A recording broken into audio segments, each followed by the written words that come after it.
আপনারা যারা টিয়া খরচা কইরা সুন্দরবনের বাঘ দেখতে যান, আপনারা গ্যারান্টি পাইতেছেন না যে বাঘ দেখতে পাবেন কিনা।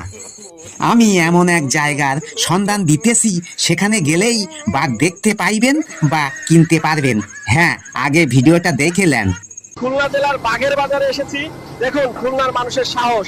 এই বাঘের নাম কি ভাই? Royal Bengal tiger. আপনারা দেখছেন বাংলাদেশে খুলনা জেলায় নাকি আবার বাঘের হাট বসতাছে। এই যে বাংলাদেশের মানুষের যে কত ঢং আমরা দেখবো তার হিসাব নাই। মুই বাংলাদেশের মানুষদের বলতেছি, তোমরা কি বাংলাদেশের কন্টেন্ট ক্রিয়েটারদের নিয়ে একটা বাজার খুলতে পারো? সব কাডারে কিনে নিয়ে হদ্দ ধোলাই হদ্দ ঠ্যাঙান ঠ্যাঙাই শালারা করে কি এই পাগলা সুদারা? তোরা কি কিছু বুঝিস না, কিছু জানিস না? মানুষকে কি তোরা চুতিয়া বানাস?